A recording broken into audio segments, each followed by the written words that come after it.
Good afternoon, ladies and gentlemen. We are here on Speed Gaming Live for a randomizer race tournament. We are going to be racing DLP 316, Pro A 007, and Human Mustard on a brackets. This is Growlwolf, and I'm joined in the commentary booth by Diesel Pilot. Good afternoon, morning, or evening, everybody. I am Diesel Pilot, and thanks for the introduction, Growlwolf. So, Growlwolf, tell us, what do we have today for our runners? We have a wonderfully, almost the expected, like if you're going to be watching a randomizer race, if you're going to be watching any of the VODs or anything, this one, in my opinion, is probably the one that most people are going to see as iconic randomizer for SMB3. So it's going to be brackets, which means we're not allowing the runners to break the locks with hammers, but you can break rocks. So we haven't changed that part of it.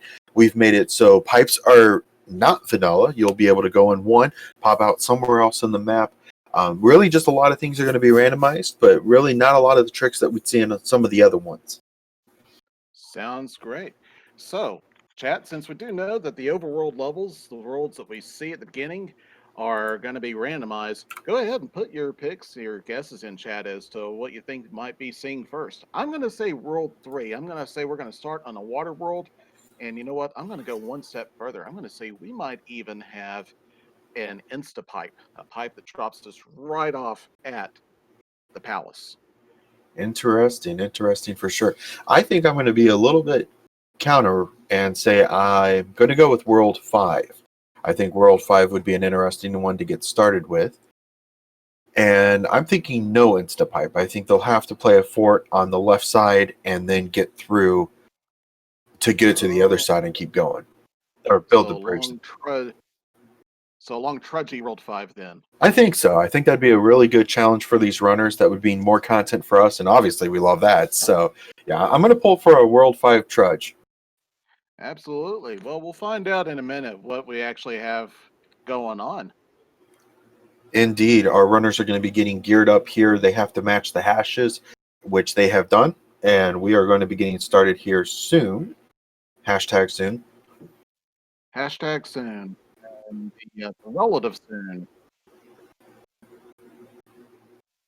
Okay, so I do see you in chat that there's a difference. Is it me or Growlwolf who's louder or quieter? If I can get that corrected, if I could.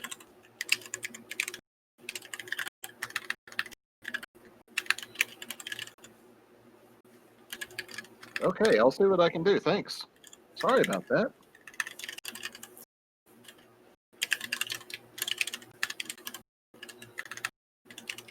All right, we have alerted the powers to be, and they're already on it. They didn't even need me. That's awesome. That's how awesome these people with speed gaming are. Mind of Me is the one behind the scenes that makes us look as good as we possibly can. There's only so much you can do with us, but Mind of Me just does a fantastic job. The entire speed gaming team just does a fantastic job. They put on so much great quality content. Always a part. If there's ever a question, they take care of things before you even ask. I mean, just really, really, really appreciate it. Yeah, get your round of applause for Mind of Me in chat, because wow, just absolutely wow. Yep, the backstage crew here with Speed Gaming is probably the MVPs of any of the events that you see on the Speed Gaming channels, and want to give definitely a shout out for them. And it looks like, it doesn't look like we have any winners in chat. World 2 is the first one. World 2 and a World 3 Fortress 1 immediately required. And then they're going to be greeted with 2 more levels right after this. So they will have to play this to get through the lock. Looks like everybody going for the Starman. Try to see if they can get that insta boom boom kill. I think they should be able to do that. Looks like we got 1, 2, and Proa is going to be our third. So 3 for 3 on the boom boom kills. Nicely done to our runners. And every one of them are finishing up in about the 35-second mark. So very quick kill for boom boom as well. Oh, and we got 2-3 right off the bat. Boss Bass trying to jump over and make a Mario meal out of that pyramid stage. Absolutely, and I was just about to mention that Pro A 007 was going after Toadstool House, but so did DLP. They both went for that mushroom in disguise and a frog suit.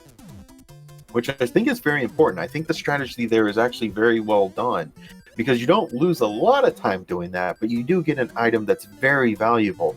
As you can see, DLP is finishing this up with a mushroom, which in some levels could make the big difference, especially if 6-5, 7-1, 7-6, some of those come up here shortly.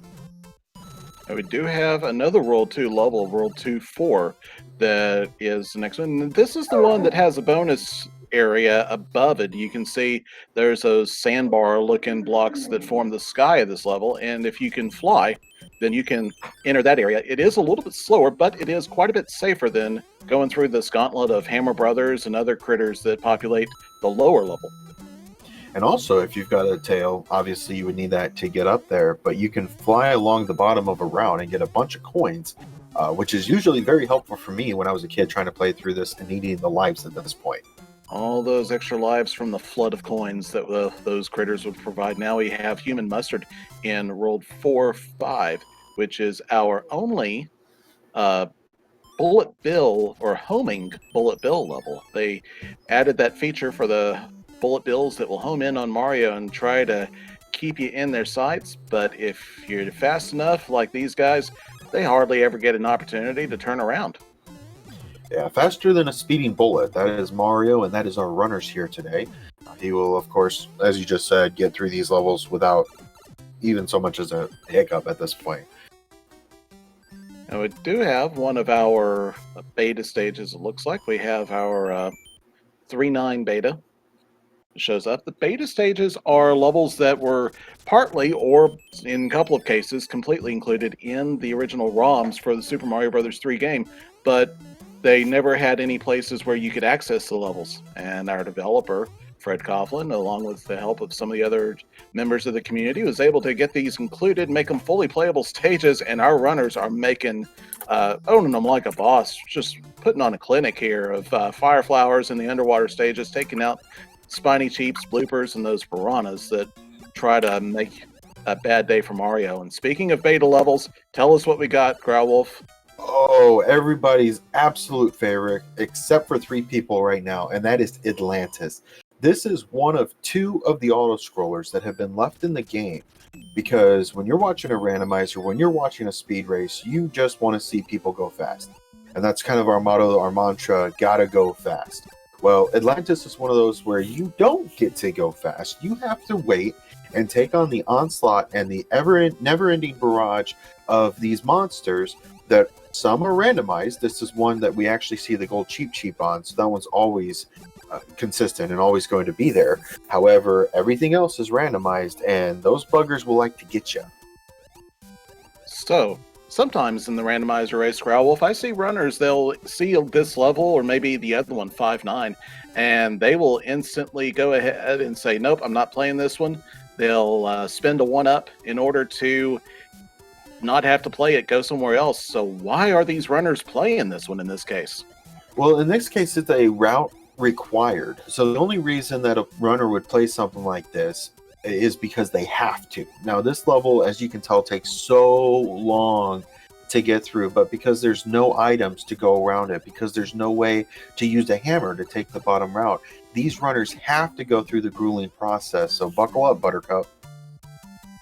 And sometimes that's just the way the cookie crumbles. I've seen 5-9 be an opening level, 6-6 followed by 6-9, and so that's just how the randomizer works. Some days you're the bug, and some days you're the windshield.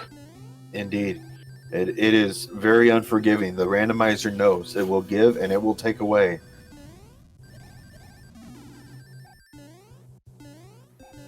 So let's see, what do we have going on? Oh, yeah, so yeah, chat.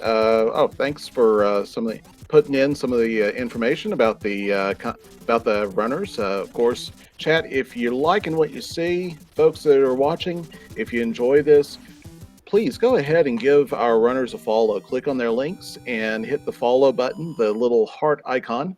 It's a free way to be let known when the runners are doing their thing. And you get to see all kinds of interesting stuff and interact with the community and help grow this little community that we have here on the internet. While we're getting over to the next world, get your guesses in. Which one is it? I'm going to stick with 5. You'll stick with 5. I'm going to change it. I'm going to say 6 now. Now, chat, the golden cheap cheap. The golden cheap cheap was actually, oh, hey, you were right. It is rolled 5. So and it might be grudgy yet. We haven't seen, but we'll come back to that. Yeah. So the golden cheap cheap was actually on the box art because that Atlantis level that you saw was actually in the testing phases of the SMB3 game, and it was on the box art, but it was never included in the original game. It's just a cheap sprite that is given a different palette layout so that it can just look a little bit different, and it also behaves a little different. They come in patterns of 3, and they swim in sort of a little arcing formation. It's just another bit of patterning and something else just to make the game just a little bit more interesting. Okay, this is very interesting. I think DLP made a outstanding play. He went for the fortress first, played the first one, saw that the bridge did not get built with that, so then he ended up actually ahead by a good margin. He was the first into World 5, but was able to actually extend his lead because he didn't go off looking, he didn't go searching for the recon yet, and with that, he's going to be the first to and through World 5's and Vanilla World 5's airship with Roy at the end, and it's actually World 1. Randomizer is confusing. Yeah, we have World 2 being played by World 5 featuring the World 1 airship.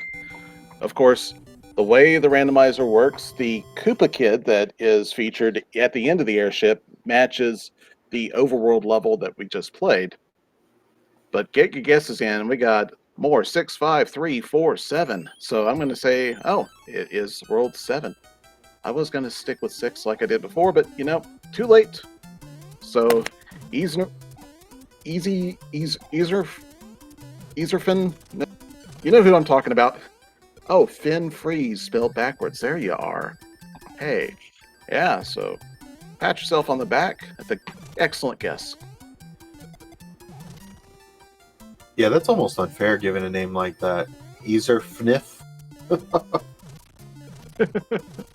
Nah, it's all good. We are met with 7-9. This is a fun one to watch really good runners do because they can clip through the bottom section, and it's a pretty good time save being able to do that. Unfortunately, our runners are not going to be able to do that with this enemy set. It would just be way too difficult to try to navigate. Watch for Human Mustard to try to fly up the left side here with the tail. Looks like he'll be able to do that. That does chop off just a little bit of time and kind of keeps you out of some danger as well. So, great response on his part, and he'll be able to finish this up here. Probably will gain just a little bit of time on these guys, but it's World 7. It's the Great Equalizer. It's, anybody could take any path. You could play any fortress, but there's only one castle at the end, and that's what you're looking for. That's what you got to find. That is the ultimate goal. In every one of these overworld levels, the objective is to find your way to the castle at the end where somebody is screaming help, and to get to the airship, defeat the airship, grab the Koopa Kid's wand, and then get on to the next world. And since we don't have warp whistles, there is no option to take a warp to save a lot of time or skip levels. Absolutely. Not that it's a guarantee. I've seen in the randomizer where we did have warp whistles where a runner actually ended up having to go back over and replay a world. Yeah, we do have a randomized setting where you could have a randomized warp zone, which means instead of being 2 through 4, 5 through 7, and 8 at the very end on the respective lines, there is the possibility of doing that. So hopefully at some time we'll be able to exhibit that a little bit. It can be incredibly infuriating, but the biggest thing is if you can find the warp whistles, you have a really good chance of getting through real quick. Then DLP 316 just did the World 5 second fortress, the Sky Fortress, and used some outstanding P-speed strats to get through it. He's checking the pipes, or checking the locks that he had already found in the overworld map to try to locate which bridge or lock was broken. He didn't see what he was looking for on the left side of the map, so he's going around and he's doing some more pipe checks, it looks like. Yeah, Human Mustard now in that 5F2, home of the ever-famous Jesus clip that's been exhibited a couple times. Pro 8, on the other hand, is going through World 2 Fortress 1, which I think is taking just a little bit of a divergent route, but You know what Robert Frost said? 2 paths diverge into the one, and I took the one less traveled. We'll see if that pays off.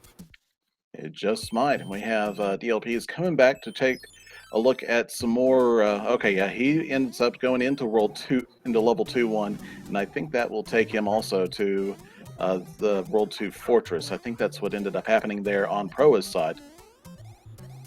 So we'll see if Pro A is able to figure it out. There is a lock that is not being broke on the left side of the screen by the fortress. We'll see if there's a possibility of a third fortress here. And that very well could be World 1 Fortress, so we'll have to see how that plays out.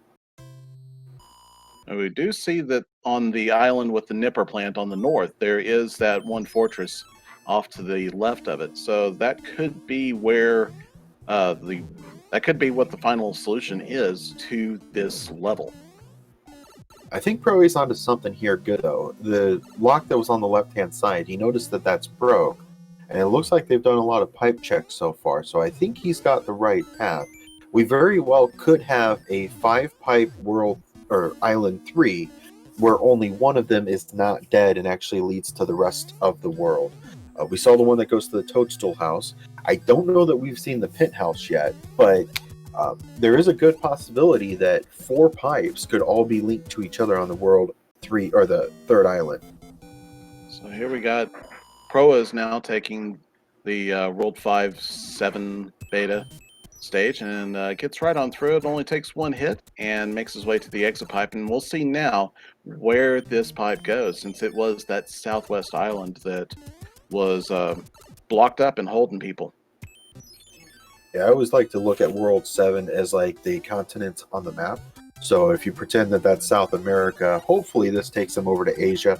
It does. He's down now to Australia and is able to take on World 1-5, one that many of us know and have seen many times if we played through this as kids.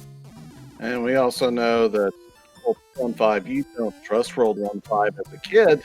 You could just push the down arrow or just even let it start here by sliding. And in the randomizer, there's probably going to be a spiny on that.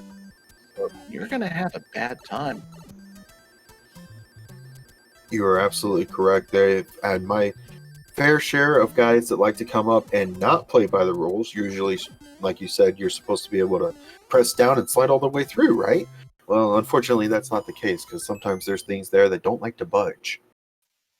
The unstoppable force, the immovable object, and Mario is not going to win against a spiny. But Proa has found his way to the last Nipper stage, and he is in the castle just now. He's entering the castle. And he's looking for Go right ahead. It is World 2 airship.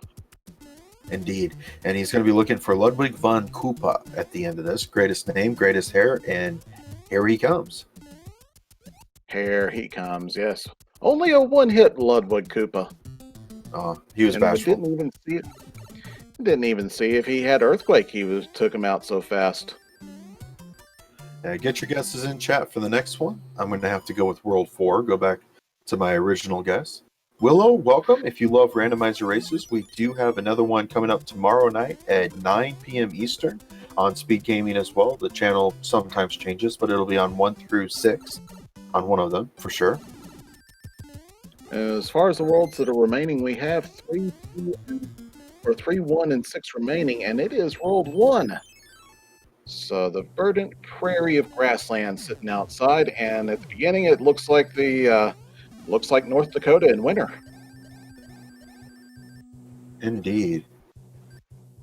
So this level, one of everybody's favorite, 6-6. What can you tell us about 6-6, Growlwolf?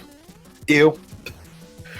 It is a major ew factor stage. It is disgusting. It is an abomination. It should not exist. It makes people cry. It makes grown men turn in horror. It is the worst possible thing that you could ever imagine being inside of a game. So tell us how you really feel. I will. No, 6-6 is just one of those really scary levels that even takes veteran runners for a whirl. I mean, we almost saw Pro A die there. He started off with several power-ups, and now he's Small Mario at the end. And this guy's a seasoned runner. I mean, this is just a terribly scary, disgusting level to try to get through. There's so many of the separating bloopers. There's the Big Berthas. There's all kinds of monsters in here that just want to see one thing and one thing only, and that's Mario not get through this level. And in terms of some of the hardest levels in the game, this is by far well and above one of the top 3 at best. The enemy that always got me on this one, playing as a kid, and still gets me today. Yeah. So those cheaps jump from one little pool to the next.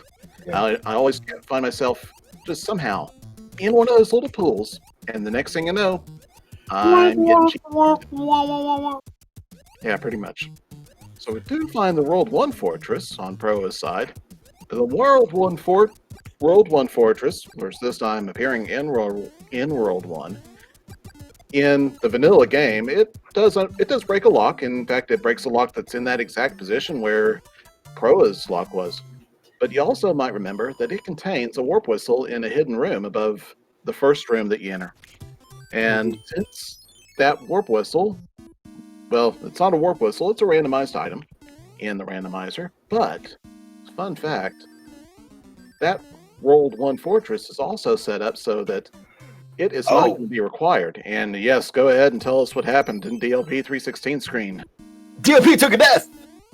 Oh, that's terrible. It's a mistimed jump, unfortunately. It looked like he was trying to figure out what he wanted to do and kind of played it a little bit on the shorter side. Completely alleviated that by grabbing the star and just making a full jump into the middle and not even worrying about the orbs that was spinning around. Unfortunately, that does mean the difference between DLP having to go take on Boom Boom here and Human Mustard getting through the fort first. But the difference, though, is that Human Mustard's not going to break the lock and unfortunately finds 5-3, which is, by time, one of the longest levels in the game. So he's going to have to get through this while DLP is able to go around and join back up with where Pro A is on, I believe that's 3-7.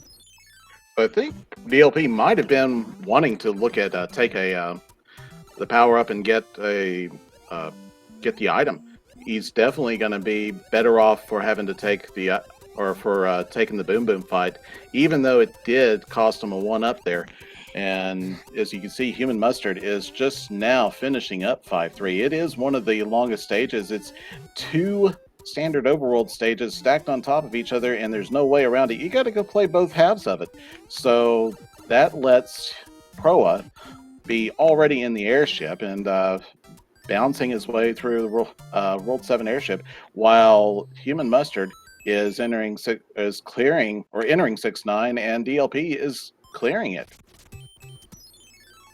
Indeed.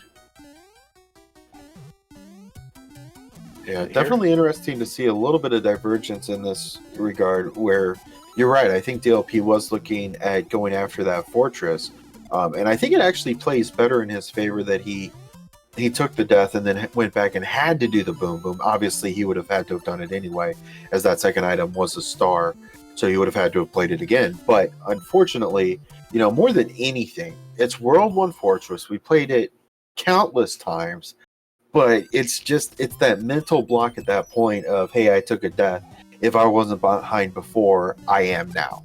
So he might be playing a little bit more risky at this point. Watch for some different strategies as far as routes go on his screen now. Yeah, even though, you're looking at it like, wow, this guy must be one of the best runners, and he took a death. Well, I was trying to show one of my young housemates the other day how to play this game that they've seen me talk about so much on the internet, and I pretty much lost a life in pretty much the exact same way. I just mistimed a jump and ended up falling into a lava pit. It's so easy to do, and even though you can watch these games go and watch runners play these hundreds of times, it's easy to forget just how delicate these moves are. Like, how precisely timed you have to be in order to execute these moves, and the amount of practice and skill that it takes in order to do this. Absolutely. I mean, we come on these things every week. We have Fridays 12 p.m. Eastern. We have Saturdays at 9 p.m. Eastern. and we do see a lot of the same players. We hear a lot of the same voices and everything. But the amount of practice and stuff that goes into it is astounding. I started playing this thinking, hey, I'm going to be a hot shot kind of thing. I started playing and running and everything. The first time I did a speed run of this game as a race, raced against Human Mustard and a couple of others, it took me 2.5 hours to get through it. And the majority of that was on 7F2, I'm not going to lie. But, Awesome. the things that they can do in this are just astounding. We haven't seen 7F2 yet. We did just see the World 8 Air Force.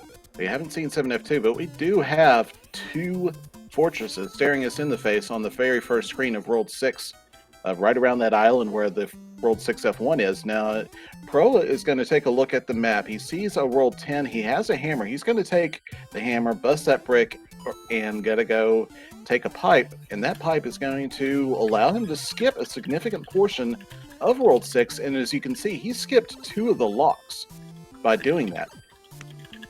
And that is such a great play. Even though, as we said at the beginning, the locks will not be broken by hammers, the rocks still will be. So with World 6 being so late in this, and everybody able to get that hammer right before coming to this world, I think we're going to see a lot of skipping because of that.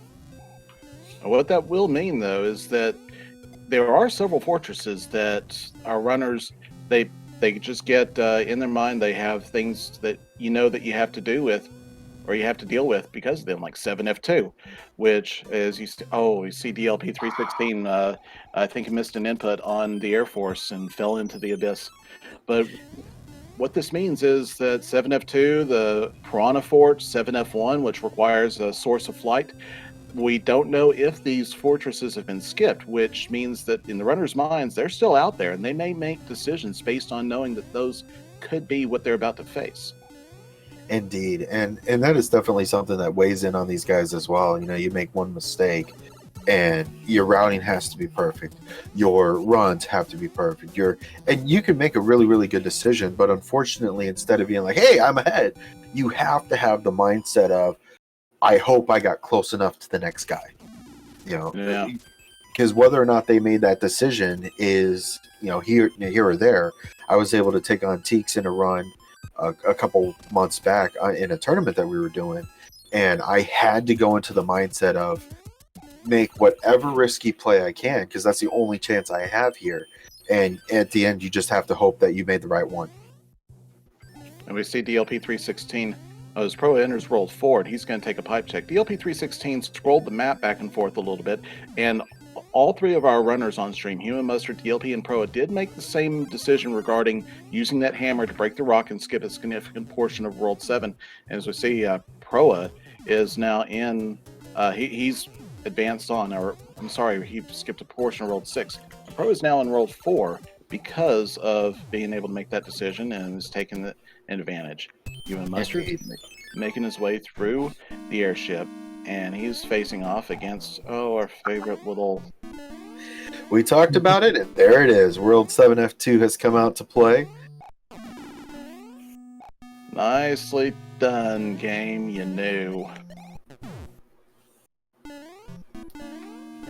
The 7F2, the Piranha Fort, probably the most difficult fort in the game, depending on what your specific skill set is. It's definitely designed to be a challenge. It's got a lot of special jumps. You got piranha plants, fire piranhas, the boos. You got this little business right here where you got a rotor disc and a boo, and then you got another thing where you got to squat, slide, and get the thwomp to not hit you.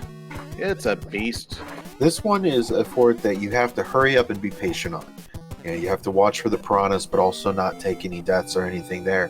DLP, I wanted to mention this just a moment ago, had a P-Wing. He decided to use the magic wing there, which gives you P-speed throughout the entire thing. What that ended up meaning is after the kill on Lemmy, after the wand drop on Lemmy, he was able to fly up to the top of the screen, be halfway off the screen when he grabbed the wand grab, which actually saves several seconds because you don't have to go through the animation at the end. The game, because it's kind of on like a circle, it's on a loop, where it thinks at the very top you're on the bottom, it just automatically threw him into the castle instead of going through the drop. So just kind of a little bit of a neat thing that DLP does very well. I'm sorry I missed that. I didn't even see the off-screen one grabbing. That's usually one of the things that I'm looking for. So nice catch. Thank you. For sure. It's, kind of watching DLP, he's going to have to make a little bit of a risky play here. And unfortunately, it is what it is. You have to be smart, but you also have to make some really good decisions to try to claw your way back in. And that is a good decision. That's one that if you hit, it kind of rejuvenates you a little bit if you're able to get through 7F2 pretty quickly and not lose any or not take any damage. That's a rejuvenating one. So we're going to be kind of looking for that as well. And for World 6 to be as quick as it was, it's good to see DLP get the same quickness that both Pro A and Human Mustard did, because this game's not over. I mean, World 8 is another one of the great equalizers that could possibly cause Pro A to fall, to cause Human Mustard to fall. And this could still arguably be DLP's game. It's not over until Bowser's done. Absolutely. It's never finished until you see the dot done come up on the screen. Indeed. And we do have one of our smaller Koopas, was one of the Earthquake Koopas. So we still have possibly one Earthquaker out there, since we didn't see, we didn't see what Ludwig did. Larry, it didn't look like was Earthquakey. We haven't seen Wendy, so Wendy could be the Earthquaker. Some players tend to prefer her as an Earthquaker better because it tends to be a little bit more predictable. Personally, I'm of the mindset that she needs to go down as fast as possible, and whatever makes that happen is fine with me. So Iggy being an Earthquaker, of course, Lemmy, the Koopa, the kid that rides on the circus ball, we never know if he had the Earthquake feature until the end of the game when we've eliminated all the other possibilities. And let's see, it looks like Human Mustard. I think he may have been trying to avoid the star because he took sort of a turn back jump, but he still got it, just a bad RNG there. So he gets 5 extra lives, but he also had to wait for the fanfare. That is correct. And that is an unfortunate thing. I mean, he's up to 13 lives, and, these guys just don't need them. So it is an unfortunate runoff. When we played, and even now if I'm playing, I like going after some of those just to, see if you can do it, and also to make sure you have enough lives for later. But unfortunately, that's just a little bit of a time loss here. And according to Rich, Human Mustard needed the extra lives. Obviously, we're going for the perfect 13. But he did lose one, so unfortunately we'll have to see if he can get another one before the game's over. Well, the 13 is also, it's a +1 also, because it counts down to 0, so he's got 13 now. Exactly. Yeah, you're not wrong. Now, let's see, Pro checking some more pipes, trying to find the pipe that takes him to the end of World 3, and not seeing it yet, but he also has a fortress there to fight. Ever since I was a kid, World 3 was one of my absolute favorite levels in SMB 3. I love this game, and I love World 3. I don't like Wendy because she's a pain in the butt, but I do love World 3 because I love the water levels, I love the water theme, I love the frog suit, and it's so much fun to be in a randomizer because you have 5 pipes to choose from. Only one of them is going to take you back to Wendy and to the castle that's over there.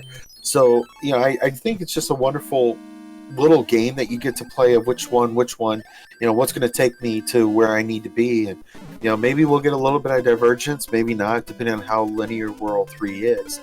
But just kind of a fun little game to play. DLP was trying to get that power-up in the 7.6 beta. I think he just scrolled too far down after the power-up spawned for it to stay in memory and was not able to get it.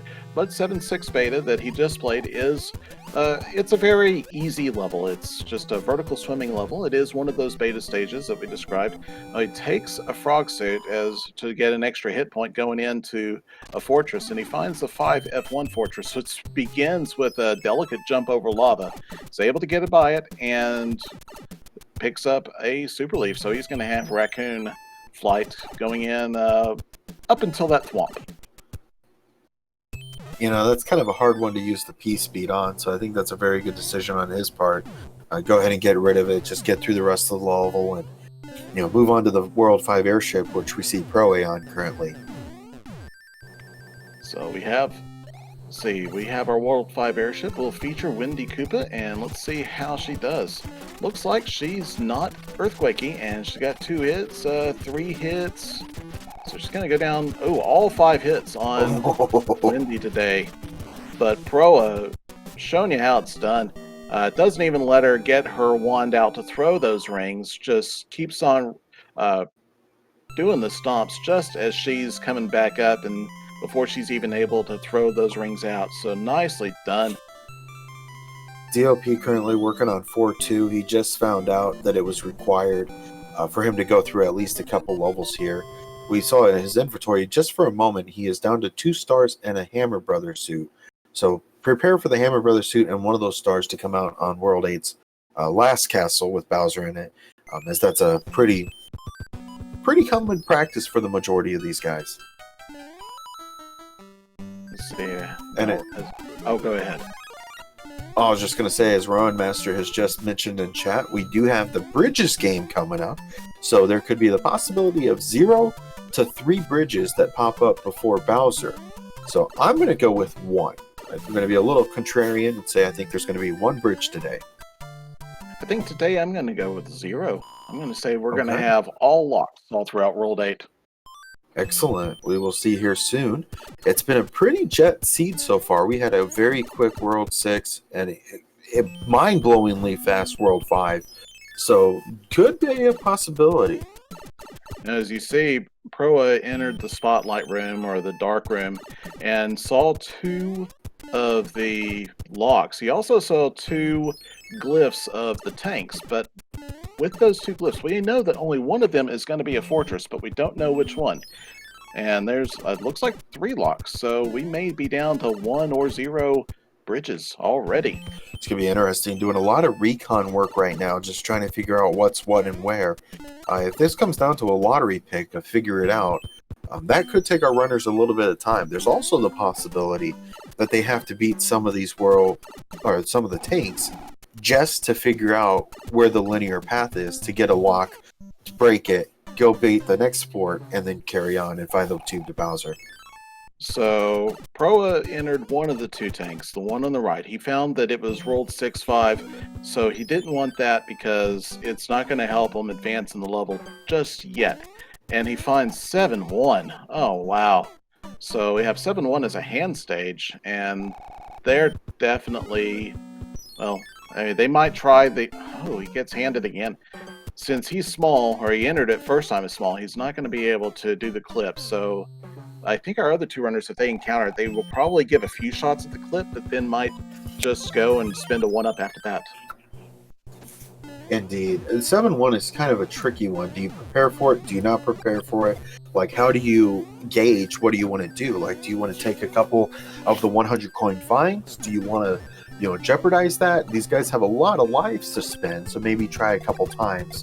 But unfortunately, that's just a bitter moment trying to get through that. But he did find a boom boom there, so that's a really good sign. Now, runners also, if they do end up clearing the hand stages or the other action stages, they don't want to go down to 0 lives and lower because... Oh, was Proa? Was he just on Bowser's screen? Oh yeah, he was on Bowser's screen, and it looks like there's only 1 fortress required, and Human Mustard and Proa are both in 4F1. We'll see how this goes. This could be very interesting. If this is the one required fort, that means Bowser is over, and it is Proa's to lose at this point. So if DLP can figure this out real quick, or better yet, find the fortress that is required, I think we're going to see a little bit of a change here. Indeed. Human Mustard and Proa are both in the same fortress, and it is that fortress. It's 4F1 on Bowser's screen. So Proa is equipped a hammer suit, and Human Mustard is also equipped a hammer suit. Only a few seconds difference now between the 2. Indeed. I mean, this is going to come down to the wire. Might come down to the clips. We just saw the guys jump at the wall. That was purely intentional. They're trying to hit a subpixel in that wall to see if they can glitch through it and keep going. We're going to see it here. This is a forced glitch. Everybody's able to do that pretty easily. You just have to duck jump up there. Human Mustard is very terrifying at this next clip. If he hits this, this could be a change. That's it. Is it enough? It should be. Pro is dodging through the room, but it is so close. It's going to come down to the seconds. Oh wow! Oh my goodness, folks! It does not get any closer than that. How does this happen? They're right neck and neck. This is like, if the fireballs in the room that Pro went through were any different, if they were a little bit more time required, that would have been Human Mustard's run. He hit the clip first time perfectly. Get your GGs out to everyone. Wow, absolutely incredible photo finish. And I've got to say, the official SRL times in the channel, Human Mustard says finished in first place with a time of 36 minutes and 33 seconds. Proa 007 has finished in first place with a time of 36 minutes and 33 seconds. We literally have a tie in SRL. Congratulations to our runners. Wow. Folks, it does not get any closer than that. It really, truly does not get closer. I've seen a tie for third once, never on stream. One of them was on stream, the other was not. But to be that close all the way down to the wire, wow! It was epic. It was the clip definitely was the last bit that brought him right back into it, but still, that was awesome to see. Loving it. Wow! We're going to hopefully get Pro here. Yep, he's in setup now. We're going to get him here. GG Pro. It was really that close. It was Absolutely. barely. Oh, good night. Dude, you were in Bowser's Castle first. You had finished up that fortress. You were there. You were going in. You had a couple second head start on Human Mustard. You tried the clip once, the Smooth Criminal clip that goes straight into the Bowser room. Yeah. You hit it. You missed it. You went through the fireballs. Got pretty good RNG from what we could tell. Human Mustard hit the clip. You guys were both in Bowser's room at the exact same moment. Wow. Darn! Yes, everybody clip that. Send it to Speed Gaming. They have to see this. Wow. I know I'm going to be clipping it. Wow. And here we have DLP 316 now entering Bowser's Castle. He equips the hammer suit. He'll be jumping in as well. But I don't think I've seen a finish this close except for maybe SMB Warpless tournaments or something. This is probably the fastest of a Mario finish I've ever seen. Yeah. And I mentioned to Mustard in the SRL chat, I got grabbed twice by 7-1. Otherwise, I probably win by 15, 20 seconds. You know, it's hand stages alone in RNG and hand stages, or even RNG in Hammer Brother movements. Yeah. Yeah. I mean, I thought my play was pretty much on point the whole way through. You know? Oh, absolutely. You're putting on a clinic on some of the levels. Yeah, and you know, I was fortunate with some of my draws, some of my gambles. My World 7 gamble was correct. World 4 wasn't much of a gamble. It was, you know, a fort and then a stage. But yeah, overall I thought I really didn't make any outright mistakes. So I was overall quite pleased with how I played. But man, a draw, basically a dead even draw, where we'd actually have to go to the tape, I think, to make that go. Yeah.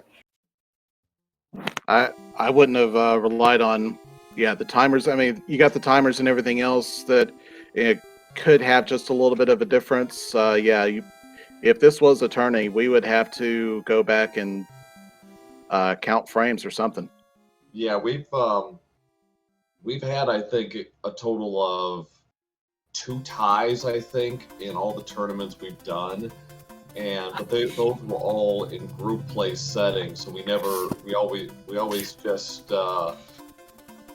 we just went to a draw in those cases because we do allow for those. But man, Yeah, I'm not sure how you would even try to even start with that. I mean, I think you'd have to start with the beginning, maybe Yeah. see what the timer looked like, who started with where, because there's a little discrepancy on the stream, but that just happens from time to time. Right. But then, yeah, I mean, goodness, oof. Yeah, a nice finish there by DLP. Just a hair over 40 minutes. Yeah, he had a couple of unfortunate deaths there. He had one in World, one Fortress. He had one a little bit later. It's, just a couple of unfortunate little, I think, missed inputs. But no, all three of you guys put on a very nice performance. Really appreciate that. Yeah, well, I'm glad everyone enjoyed that. I mean, man, I'm gonna watch the replay on that later. See how nail biting that was, but good. Yeah, it was getting very, very close. There's a couple of differences. Mustard even got behind just a little bit, but he went almost straight to Bowser's room at the end. And then you guys were in the fort at the same time, going into Bowser's castle. We went from like 0 to 100 in seconds. It was intense, but very nicely done. Well, thank you. So, I absolutely want to thank you for putting on the show. So I do hear that let's see, DLP 316 isn't going to be able to participate in the post game commentary. Human Mustard, I don't believe, will be able to. Also, yeah, he's just gave a GG and he's headed out. But still, absolutely hats off to both of them for great performance, of course, with DLP and UProa for putting on one amazing photo finish of a race. all right.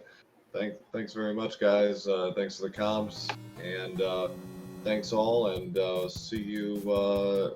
I should be here tomorrow for the other race because I am using the brackets and another flag setting to see which one will be used in our tournament in November for SG Live. So come on out tomorrow if you can to watch. That's right. Oh, great. Well, good. Look forward to seeing you then. And yes, those of you who are listening in chat, tomorrow, Saturday, the 26th at 9 p.m. Eastern, that's 6 p.m. Pacific. If you're available, please stop by and watch our stream tomorrow. We'll have probably 4 runners, and we'll be doing another seed, probably brackets. There's a little bit of discussion in the Discord server about what we might want to do. Also, if you'd like to join, I'll post the link in the chat for the Discord server and some of the other stuff. Feel free to join. And yeah, 2 a.m. GMT. So it is a little bit late on a Saturday night. So, but if you're able to join, even in Europe, we appreciate you having stopping on in. So I'll post the link here shortly. But Growlwolf, what would you like to say?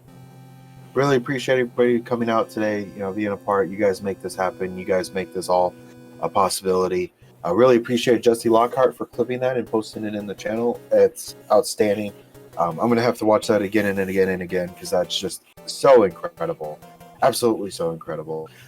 Really appreciate you guys coming out. Once again, thank you so much to Mind of Me and all the people that go on behind the scenes and make us look really, really good. There's a lot of work that gets put into this with the layouts, with the design, with commentary, with discussions about what we're going to race. We obviously want to put on stuff that you guys are going to really enjoy. I think you guys got a really golden egg here.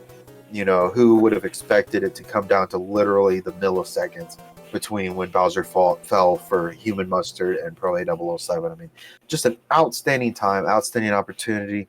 Definitely tune back in. We'll be here same time, same place next week. We're usually on Speed Gaming, the main channel for the Friday days.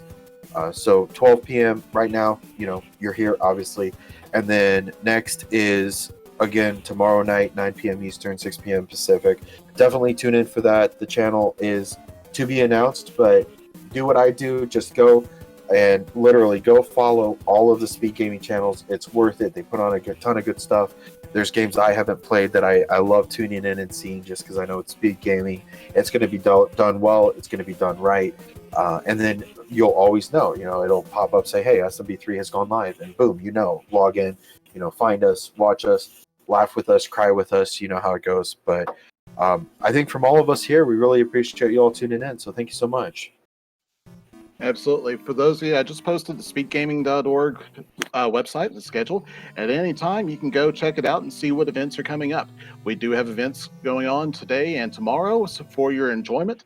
And appreciate all of you in chat who give us an audience for this event. I want to thank, of course, the people in backstage who work on speedgaming.org and give us a platform for this. And, of course, high five to the runners. They're the MVPs of it and make it all happen. And with that, that's all I have to say for everybody. This is Diesel Pilot. I want to wish you all the good RNG and P-Speed that you need. Have fun, be safe, be kind, and I'll see you on the other side of the next pipe check. Indeed. Keep randomizing, keep racing. Take it easy.